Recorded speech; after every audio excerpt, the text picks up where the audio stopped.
ಓಹೋ ಮೇಡಮ್ ಅಡುಗೆ ಗಿಡಿಗೆ ಮಾಡೋದು ಬಿಟ್ಟು ಇಲ್ಲ ಆರಾಮ್ ನಿಂತ್ಬಿಟ್ಟಾಳ ಮಾಡಿ ಮ್ಯಾಗ ಬಂದು. ಹ್ಞೂ ರಾಧಾ ಅವರೇ, ಪ್ರವೀಣ್ ಅವರೇ, ಏನು ಭಾಳ ಫ್ರೀ ಇದ್ದೀರಿ ಅನ್ಸುತ್ತಾ? ಅವ್ವ ಏನೋ ಪಾಪ ಕಾಲು ನೋವಾಗ್ಯವು ಅಂತಿದ್ರು. ನಾನು ನೀವಿರೋದು ಗೊತ್ತಿಲ್ದ ಅವ್ವಗೆ ಹೇಳ್ದೆ ಉಪ್ಪಿಟ್ಟು ಮಾಡು ಅಂತ ಹೇಳಿ. ಪಾಪ ನಮ್ಮ ಅವ್ವನೇ ಉಪ್ಪಿಟ್ಟು ಮಾಡಕತ್ತಾರ. ಪಾಪ ನಿಮ್ಗೆ ಹುಷಾರಿಲ್ಲ, ಇನ್ನೂ ಏನು ಗೊತ್ತಾಗ್ವಲ್ದು ಅನ್ಸುತ್ತಲ್ಲ ಮನ್ಯಾಗ ಅಡಿಗೆ ಗಿಡಿಗೆ ಮಾಡಕ್ಕೆ. ಇಲ್ಲ ಆ ಥರ ಏನಿಲ್ಲ ಪ್ರವೀಣ್ ಅವರೇ. ಈಗ ಹೋಗ್ತೀನಿ ರೀ, ಮಾಡ್ತೀನಿ. ನಂಗೆ ಗೊತ್ತಿರಲಿಲ್ಲಲ್ಲ. ಇವರು ನಿನ್ನೆ ರಾತ್ರಿನೂ ಬರಲಿಲ್ಲ ನಿಮ್ಮಣ್ಣ. ಯಾಕ ಏನು ಅಂತ ನಿಮಗೆ ಗೊತ್ತಾ? ಓ, ನಿಮ್ಗೇನು ಹೇಳಿಲ್ಲ ಅಣ್ಣ? ಅಣ್ಣಗೆ ಒಂದು ಹೊಸ ಪ್ರಾಜೆಕ್ಟ್ ಸಿಕ್ಕಿತ್ತು, ಅಂದ್ರೆ ಒಂದು ಬಿಸ್ನೆಸ್ ಅದು ಆ್ಯಕ್ಚುಲಿ. ಅದ್ರ ರಿಗಾರ್ಡಿಂಗು 3 ತಿಂಗಳು ಬರಲ್ಲ ಅಣ್ಣ, ಬೆಂಗಳೂರಾಗ ಇರ್ತಾನ. ನಿಮಗೆ ಗೊತ್ತೈತಿ ಅನ್ಕೊಂಡಿದ್ನಪ್ಪ. ಹಾಂ, ಏನು ಹೇಳತ್ತೀರಿ ನೀವು? 3 ತಿಂಗಳು ಬರಲ್ಲ? ನಂಗೆ ನಿಜವಾಗ್ಲೂ ಏನು ವಿಷಯನೇ ಗೊತ್ತಿಲ್ಲ. ಓ ಹಾಂ, ಇರಲಿ ಬಿಡಿ. ಮೇ ಬಿ ಏನು ದೊಡ್ಡ ವಿಷಯ ಅಲ್ಲಲ್ಲ, ಹಂಗಾಗಿ ಹೇಳಲಿಕ್ಕಿಲ್ಲ. 3 ತಿಂಗಳು ಬರಲ್ಲ. ಬಂದ್ರೆ ಹಿಂಗೆ ಮಿಡಲ್ ಯಾವಾಗಾರ 1-2 ದಿನ ಹಂಗೆ ಬಂದು ಹೋಗ್ಬೋದು. ಅದು ಅದನ್ನ ಪ್ರಾಜೆಕ್ಟ್ ಒಳಗೆ ಸ್ವಲ್ಪ ಬಿಡು ಸಿಕ್ಕರೆ ಆ ಥರ. ಹೊಸ ಪ್ರಾಜೆಕ್ಟ್ ಅಲ್ಲ, ಅಂದರೆ ಈ ಪ್ರಾಜೆಕ್ಟ್ಗೋಸ್ಕರ ಕಾಯಕತ್ತಿದ್ದ ಅಣ್ಣ. ಸಡನ್ನಾಗಿ ನಿನ್ನೆ ಮೆಸೇಜ್ ಬಂತಂತ, ಹಂಗನ ಹೋಗ್ಬಿಟ್ಟ. ಅಂದ್ರೆ ಯಾವಾಗಲೂ 1-2 ಜೊತೆ ಬಟ್ಟೆ ಇರ್ತಾವು, ಸುಟ್ಕೇಸ್ ರೆಡಿನ ಇರುತ್ತೆ ಅಣ್ಣಂದು, ಹಾಗೆ ಹೋಗೇ ಬಿಟ್ಟ. ಇಲ್ಲೇನು ಮಾಡತ್ತೀರಿ ಇಬ್ರು? ಬಾ, ಉಪ್ಪಿಟ್ಟಾತ ತಿನ್ವಂತಂತ. ಪ್ರವೀಣ, ನಿಜವಾಗ್ಲಪ್ಪ ನನಗಂಕರು ಎಷ್ಟು ಕಾಲು ನೋವಾಕತ್ತವಂದ್ರ ಕೇಳಬೇಡಿ. ಅತ್ತಿಯರ ಇವರು ಏನೋ ಬೆಂಗಳೂರಿಗೆ ಹೋಗ್ಯಾರಂತ್ರಿ, 3 ತಿಂಗಳು ಬರಲ್ಲಂತ. ನಂಗೆ ನೀವು ಏನು ಹೇಳಲಿಲ್ಲ, ಅವರು ಏನು ಹೇಳಲಿಲ್ಲ ಅಲ್ರಿ? ಓ, ನೀನು ಮಹಾರಾಣಿ ಅಲ್ಲ, ನಿಂಗೆ ಹೇಳಬೇಕಾಗಿತ್ತು ನಾನು, ಅವನು ಹೇಳಬೇಕಾಗಿತ್ತು. ಎಂತ ತಪ್ಪಾಗೋತು ಏನಪ್ಪ ಪ್ರವೀಣ? ನಿಮ್ಮ ಅಣ್ಣ ಮತ್ತೆ ಹೇಳೋಗಿಲ್ಲಂತ ಪ್ರಕಾಶ ಹೆಂಗ? ಹಂಗಲ್ರಿ ಅತ್ತಿಯರ, ನಾವ್ರು ಹೆಂಡ್ತಿಲ್ಲ, ಗಂಡ ಹೆಂಡತಿ ಮತ್ತೆ ಏನು ಮುಚ್ಚುಮರೆ ಇರಬಾರ್ದು. ಇವ್ರು ಯಾಕೆ ಹಿಂಗೆ ನಂಗೆ ಹೇಳ್ದ ಹೋದ್ರು ಅಂತ. ನಿನಗೆ ಯಾಕೆ ಹೇಳೋಗ್ಲಿಲ್ಲೋ ಏನೋ? ಅದನ್ನ ಅವ ಬಂದು ಬರ್ತಾನಲ್ಲ, ಅವ ಬಂದಾಗ ನೀ ಕೇಳು. ಈಗ ನಡಿ, ಅಲ್ಲಿ ಮಾಡಕ ಕಂಡಪಟ್ಟಿ ಕೆಲಸದವು ಮಾಡಿದ್ರ ಇಲ್ಲಿ ಬಂದು ನಿಂತ್ಕೊಂಡ್ರೆ ಮಾರಾಣಿ ಹಂಗ ಅಲ್ಲವಾ? ನಿನಗೇನು ನಿಮ್ಮವು ಏನು ಒಂದಿತ್ತಂಗೆ ಕಡ್ಡಿ ತೆಗೆದಿತ್ತ ಹಾಕದ ಕಲಸೇ ಇಲ್ಲ ನೀನು?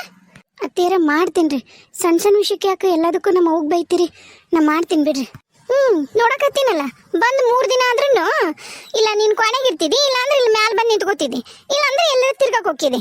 ಕೇಳಾರು ಯಾರು ಇಲ್ಲ ನಂಗೆ. ನಡಿ, ಅಲ್ಲೆಷ್ಟಕ್ಕೊಂದು ಮುಸುರಿ ಕಸ ಎಲ್ಲ ಅಲ್ಲೆಲ್ಲ ಬಿದ್ದೈತಿ, ಮಾಡು. ನಾನು ಪಾಪ ಹೊಸ್ದಾಗ ಬಂದಾಳ, ಹೇಳ್ಬಾರ್ದು ಅಂದ್ರೆ ಎಷ್ಟು ನೀ ಅರ್ಥ ಮಾಡ್ಕೋಬೇಕು, ನಿನಗೆ ಗೊತ್ತಾಗೋದಿಲ್ಲ ಹೆಂಗಿರ್ಬೇಕು ಸೊಸಿ ಅದಕ್ಕೆನ್ನೋದು ಅರ್ಥ ಮಾಡ್ಕೋ. ಕಸ ಮುಸುರಿ ಆಳದಾರಂದ್ರಿ, ಬಿಡಿಸಿದೆ, ಆಳ ಯಾರು ಇಲ್ಲ. ಏನು ಎಲ್ಲರೂ ಮ್ಯಾಲೆ ನಿಂತ್ಕೊಂಡು ಏನು ಮಾಡತ್ತೀರಿ ನೀವು? ರೀ, ಯಾಕ ಹೆಡ ಹಚ್ಕೊಂಡಿಲ್ಲ ನೀವು? ಮೊದ್ಲು ಹೆಡ ಹಚ್ಕೊ ಹೋಗ್ರಿ. ಇನ್ಮ್ಯಾಲ ಬ್ಯಾಡ್ ಅಂತ, ಯಾಕೋ ಒಂದು ಸ್ವಲ್ಪ ಕಣ್ಣು ಉರಿ ಬರಕತ್ತವು. ತೋರಿಸಿದ್ದಕ್ಕೆ ಹೆರಡ ಇಂದನ ಕಣ್ಣು ಉರಿ ಬರ್ತಾವಂದ್ರು, ಅದಕ್ಕೆ ಬಿಟ್ಬಿಟ್ಟಿನಿ. ಆಮೇಲೆ ಎಲ್ಲರೂ ಮಕ್ಕಳ ಮಧ್ಯೆ ನಿನ್ನ ಮಧ್ಯೆ ವ್ಯತ್ಯಾಸನ ಗೊತ್ತಾಗಲ್ಲ ಅಂತಾರ, ಅದಕ್ಕೆ ಬ್ಯಾಡ್ ಅಂತ. ಹೆಂಗ ಇದ್ರು ಹ್ಯಾಂಡ್ಸಮ್ ಹೌದಿಲ್ಲ?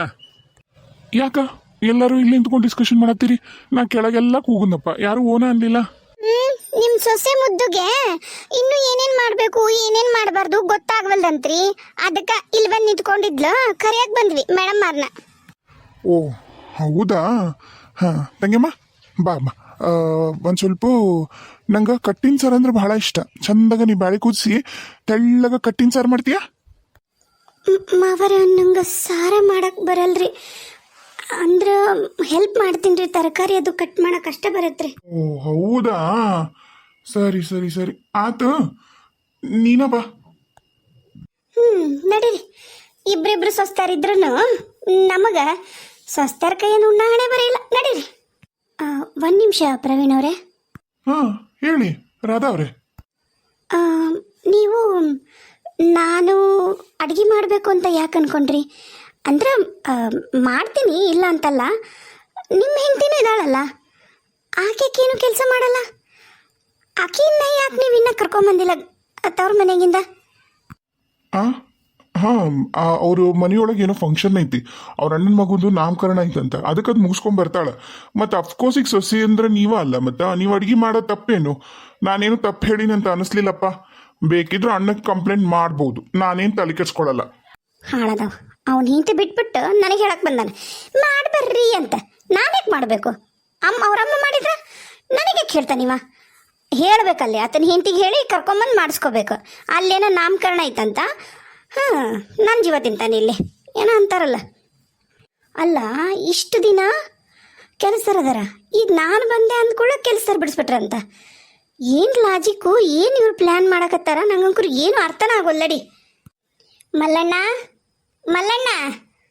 ಅವ್ವ, ಅಲ್ಲಪ್ಪ, ರತ್ನಾಗ ಏನಾರ ಫೋನ್ಗೇನು ಮಾಡಿದ್ದೇನೆ? ಆಕೆ ಏನಾರ ಫೋನ್ ಮಾಡಿದ್ಲನ? ಅವ್ವ, ನಾನು ಮಾಡಿದೆ ನನ್ನ ನಂಬರಿಂದ, ಆಕೇನು ಫೋನ್ ತೆಗಿಲಿಲ್ಲ. ಹೌದಾ? ಲಕ್ಷ್ಮಿ, ಲಕ್ಷ್ಮಿ ಅತ್ತೇರ, ರತ್ನಾಗ ಏನಾರ ಫೋನ್ ಮಾಡಿದ್ದೇನವ? ಏನಾರ ಬರ್ತೀನಿ ಬಿಡ್ತೀನಿ ಅಂತ ಏನಾರ ಮಾತಾಡಿದ್ಲ? ಇಲ್ರಿ ಅತ್ತೇರ, ನಾ ಫೋನ್ ಮಾಡಿದ್ದೆ ಆದ್ರೆ ತೆಗಿಲೇ ಇಲ್ಲ. ಯಾಕ ಭಾಳ ಬೇಸರ ಮಾಡ್ಕೊಂಡಂಗೆ ಕಾಣ್ತಾಳ್ರಿ ರತ್ನ. ಅತ್ತೇರ, ಇನ್ನೊಂದ್ಸರಿ ನೀವು ಮಲ್ಲಣ್ಣರು ಹೋಗಿ ಮಾತಾಡಿ ಕರ್ಕೊಂಬರ್ತೀರ ನೋಡ್ರಿ. ಹಂಗಂತೀಯ? ಅವ್ವ, ಏನು ಅವಶ್ಯಕತೆ ಇಲ್ಲವಾ, ಹೋಗೋ ಅವಶ್ಯಕತೆ ಇಲ್ಲ. ಅಲ್ಲವಾ, ಈ ವಯಸ್ಸಿನಾಗ ನಂಗೆ ಡೈವರ್ಸ್ ಕೊಟ್ಟು ಏನು ಮಾಡ್ತಾಳೆ ಈಕಿ? ಡೈವರ್ಸ್ ಕೊಟ್ಟು ಏನು ಮಾಡ್ತಾಳೆ ನಂಗೆ? ಏನು ಮಾತಾಡತ್ತಿ ನೀನು? ಆಕೆ ಡೈವರ್ಸ್ ಕೊಡ್ತೀನಿ ಅಂದ್ಲ? ಅಲ್ಲಿ ಅಂಗಡಿಗೆ ಡೈವರ್ಸ್ ನೋಟಿಸ್ ಬರತಿ, ಹೇಳಿಲ್ಲ ನಿನಗೆ ಅಣ್ಣ? ಏನು ಡೈವರ್ಸ್ ನೋಟಿಸಾ? ಏನು ಮಾಡತ್ತಿಲ್ಲ ನೀನು? ನನಗೂ ಅದ ಆಶ್ಚರ್ಯವಾ, ನನಗೂ ಅದ ಆಶ್ಚರ್ಯ. ಈಗಾಗಲೇ ಏನು 45-46 ಅದಾವೇನ, ಈ ವಯಸ್ಸಿನಾಗ ನನಗೆ ಡೈವರ್ಸ್ ಕೊಟ್ಟು ಏನು ಸಾಧಿಸ್ಬೇಕಂತ ಹೊಂಟಾಳ ರತ್ನ ಅಂತ ನನಗೆ ಗೊತ್ತಿಲ್ಲ. ನನಗೂ ಅದಕ್ಕೆ ನೋಟಿಸ್ ಬಂದ್ಕೊಳ್ಳೆ ನಂಗೆ ಏನು ಮಾಡ್ಬೇಕಂತ ಗೊತ್ತಾಗಲಿಲ್ಲ, ಸುಮ್ಮನೆ ಆಗ್ಬಿಟ್ಟೀನಿ. ನಿನ್ನೆ ಸಂಜೆ ಮುಂದೆ ಕೊಟ್ಟು ಹೋದ, ಬಂದು ರಿಜಿಸ್ಟರ್ ಪೋಸ್ಟ್ ಮಾಡ್ಯಾಳ, ನೋಟಿಸ್ ಬಂತಕ್ಕೆ ಈ ಕಡೆ ಲಾಯರಿಂದ. ಏನೋ ನಿನಗ ಕನ್ಫ್ಯೂಷನ್ ಆಗೈತೆ ನೋಡು ಮಲ್ಲಣ್ಣ. ಇನ್ನೊಂದ್ಸರಿ ನೋಟಿಸ್ ತೆಗೆದು ಚಂದಾಗ ನೋಡು. ರಾಧಾ ಅಂತ ಕೆಲ್ಲ ಆಕೆ ಈ ವಯಸ್ಸಿನ ನೀನು ನೋಟಿಸ್ ಕೊಡ್ತಾಳ, ಅರ್ಧ ಜೀವನ ನಿನ್ನ ಜೊತೆ ಕಳೆದಾಳ. ಇನ್ನೇನೈತಿ ಆಕೆ? ಇಲ್ಲ ಅಲ್ಲಿ ಏನ ಆಗೈತೆ ನೋಡು, ಕನ್ಫ್ಯೂಷನ್ ಆಗೈತೆ ನೋಡು ನಿನಗೆ. ಅದು ಬೇರೆ ಯಾವ್ದು ನೋಡೋದು? ವಾ, ನನ್ನ ಹೆಸರಲ್ಲೇನ ರಿಜಿಸ್ಟರ್ ಪೋಸ್ಟ್ ಬಂದದವ ಅಂದ್ರೆ ನನಗ ಹೌದಿಲ್ಲ, ನಾನಾ ಹೌದಿಲ್ಲ ಮಲ್ಲಣ್ಣ, ಮತ್ತಿನ್ಯಾರದಾರ? ಅತ್ತಿಯರ, ಯಾಕೋ ಇದು ಜಾಸ್ತಿ ಅತಿರೇಕಕ್ಕೆ ಹೋಗಕತ್ತೈತಿ ಅನ್ಸತ್ರಿ. ನೀವು ಒಂದ್ಸರಿ ಹೋಗಿ ಮಾತಾಡ್ಕೊಂಡು ಬರ್ತೀರ ನೋಡ್ರಿ ಅತ್ತಿಯರ. ಮಲ್ಲಣ್ಣರ್ನು ಕರ್ಕೊಂಡು ಹೋಗ್ರಿ. ಅವತ್ತು ತಪ್ಪಾಗಿತ್ತಂತನೂ ಎಲ್ಲ ಕೇಳಾರ, ಆದರೂ ಯಾಕೆ ರತ್ನ ಅಷ್ಟು ದೊಡ್ಡದು ಮಾಡಕತ್ತಾಳ? ಅದ ರೀತಿಯಮ್ಮ, ನಾನು ಅದನ್ನ ಕೇಳಕತ್ತೀನಿ. ಅಷ್ಟು ಸರಿ ನಾನು ತಪ್ಪಾಗಿದೆ ಅಂತ ಕೇಳಿದ್ಮೇಲೂ ದೊಡ್ಡದು ಮಾಡಿಕೊಂಡು ಅಲ್ಲಿ ಕುತ್ಕೊಂಡು ಅವ್ರ ಅಪ್ಪನ ಮನೆ ಕುತ್ಕೊಂಡು ಡೈವರ್ಸ್ ನೋಟಿಸ್ ಕಳ್ಸೋದು ಎಷ್ಟು ಚಂದ ನೀವೇ ಹೇಳ್ರಿ. ಇನ್ನೇನು ಮಾಡ್ಬೇಕ್ರಿ? ಆಕಿ ಪಾದ ತೊಳೆದು ನೀರು ಕುಡಿಲೇನ್ರಿ? ನನಗಿನ್ನು ತಗ್ಗಿ ಬಗ್ಗಿ ನಡೆಯೋದಾಗಲ್ರಿ ಅತ್ತಿಗೆಮ್ಮ. ಹಂಗಲ್ರಿ ಮಲ್ಲಣ್ಣರ, ಈಗ ಮತ್ತು ಮನ್ಸಿಗೆ ಬೇಜಾರಾಗಿರೋದು ನಿಜ ಅಲ್ಲ. ಒಂದು ಸ್ವಲ್ಪ ನೀವ ಇಲ್ಲ, ನನಗಿನ್ನಾಗಲ್ಲ ಅವ್ವ, ನನಗಿನ್ ಖರೇನ ಆಗಲ್ಲ. ನಾನಂತೂ ಯಾವ್ದ ಕಾರಣಕ್ಕೂ ಏನು ಬರೋದಿಲ್ಲ. ನೀನು ಹೋಗ್ಬಾಡ್ಬೆ. ಆಕಿದು ಸೊಕ್ಕ ಭಾಳ ಐತಿ. ಒಂದಿಷ್ಟು ದಿನ ಅಂಟಮ್ಗಳು ಇಟ್ಕೊಳ್ಳಿ ಮನ್ಯಾಗ, ಆಕಿನ್ನ ಇಟ್ಕೊಂಡು ಕೂಳ್ ಹಾಕ್ಲಿ, ಅವಾಗ ಗೊತ್ತಾಗತ್ತ. ಆಮೇಲೆ ತಾನ ಬರ್ತಾಳ. ಡೈವರ್ಸ್ ನೋಟಿಸ್ ಕೊಟ್ಟಂಗಲ್ಲ, ನೀನೇನು ಹೋಗಕ್ ಹೋಗ್ಬೇಡವಾ, ಸುಮ್ನಿರ. ಅತ್ತಿಯರ, ಅವ್ರು ಹೇಳ್ತಾರಂತ ಹೇಳಿ ನೀವು ಹೋಗ್ದಂಗಿರಕ್ಕೆ ಹೋಗ್ಬೇಡ್ರಿ. ಮತ್ತು ಹೋಗಿ ಬರ್ರಿ. ಯಾಕೋ ಇದು ಭಾಳ ದೊಡ್ಡದ ಹಾಗಂಗೆ ಕಾಣಕತ್ತೈತಿ ನೋಡ್ರಿ. ಹೌದವ, ನನಗೂ ಯಾಕೆ ಹಂಗೆ ಅನ್ಸಕತ್ತೈತಿ. ಆದರೂ ರತ್ನಾನು ದುಡುಕಿ ಡೈವರ್ಸ್ಗೆ ಬರ್ಸಲ್ಲ ಕೊಡೋದು ಏನೈತಿ? ನನಗೂ ಅದು ಅರ್ಥ ಆಗೋಲ್ದು. ಮಕ್ಕಳಿಲ್ಲ, ಮರಿ ಇಲ್ಲ. ಅತ್ತಿಯರ, ಇಲ್ಲಾಂದ್ರೆ ನೀವು ಇವ್ರರ ಹೋಗ್ರಿ, ಇಲ್ಲ ನೀವು ನಾನಾರ ಹೋಗನ್ರಿ. ಡ್ರೈವರ್ನ ಕರ್ಕೊಂಡು ನಾನು ನೀವು ಹೋಗ್ಬಿಡೋಣನ್ರಿ ಅತ್ತಿಯರ. ಇವರು ಬೇಡ ಹಂಗಂತೀಯ? ಸರಿ, ಒಂದ್ಸರಿ ನಿನ್ನ ಗಂಡಗಂಕರು ಹೇಳವ, ಹಿಂಗೆ ಹೋಗ್ಬರ್ತೀವಿ ಅಂತಂದು ಹೋಗಿ ಬರೋಣ, ನೋಡೋಣ ಏನಾಗತ್ತೆ ಅಂದಂಗೆ. ಒಂದು ಸುದ್ದಿ ಗೊತ್ತಾತ. ಏನು ರೀತಿಯರ ಮನೆ ಖಾಲಿ ಮಾಡಿದ್ಲಂತ ನಮ್ಮ ಸರೋಜ. ಅವರು ಹಗ್ಗ ಹಾಕಿ ನಿಗ್ಗಿ ಖಾಲಿ ಮಾಡ್ಸ್ಯಾರ. ಅಲ್ಲೇ ಇನ್ನೊಂದು ಮನೆಗೆ 2,000 ಕೊಟ್ಟದಾಳಂತ. ಈತ ನಮ್ಮ ಮಲ್ಲಣ್ಣ ಅಡ್ವಾನ್ಸ್ ಕೊಟ್ಟಿದ್ನಲ್ಲ, ಅದನ್ನ ಇಸ್ಕೊಂಬಂದನ. ಈತ ಮುಂಜಾನೆ ಅವ್ರಿಗೆ ಹಚ್ಚಿ ಮಾತಾಡೋಕತ್ತಿದ್ದ ಕೇಶಂಡೆ. ನನ್ನ ಮುಂದೂ ಏನೂ ಹೇಳಿಲ್ಲ. ಎಷ್ಟಾಗಲಿ ನಂದು ತಾಯಿ ಕರಳಲ್ಲ, ಹೋಗ್ಲಿ ಬಿಡು ಅಂತೀನಿ ಅಂತಂದು ನನ್ನ ಮುಂದೆ ಹೇಳಿಲ್ಲ. ಯಾವುದೇ ಕಾರಣಕ್ಕೂ ನೀವು ಏನು ಹೇಳಬೇಡ್ರಿ ಅಂತಂದು ಆಕೆ ಓನರ್ತಿಗೆ ಹೇಳಕತ್ತಿದ್ದ.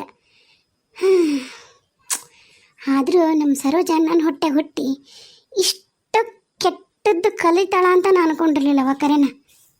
ಅತ್ತಿಯರ, ನನಗೆ ಆ ಹೆಣ್ಮಗಳ ಹೆಸರ ತೆಗಿಬೇಡ್ರಿ ನೀವು ನನ್ನ ಮುಂದೆ. ನನಗೆ ಮತ್ತೆ ಅಷ್ಟಿಟ್ಟು ಸಿಟ್ಟು ಬರೋದಲ್ಲ. ಸುಮ್ಮನೆ ಹೋಗಿ ಬರ್ರಿ, ನಾಶ ಮಾಡಿ ಬರ್ರಿ. ಶಿವಾನಿ ಹೋದ್ಲಾ ಸಾಲಿಗೆ? ನಂಗೆ ಗೊತ್ತಿಲ್ಲರಿ. ಅಲ್ಲ ಹುಡುಗಿ, ನಿನ್ನಷ್ಟು ಕಾಲಿಗೆಲ್ಲ ಬಿದ್ದು ನಾನಿನ್ನೂ ಮಾಡಲ್ಲವ, ನಿನ್ನ ಹೆಸರು ಉಳಿಸ್ತೀನವ ಅಂತಂದು ಅಷ್ಟು ಕೇಳ್ಕೊಂಡ್ರು ನಿನಗೆ ಆ ಹುಡುಗಿ ಮೇಲೆ ಕರ್ಣೆ ಬರಲಿಲ್ಲನ? ಯಾಕೆ ಲಕ್ಷ್ಮಿ ಹಂಗೆ ಮಂಡತನ ಮಾಡ್ತಿ?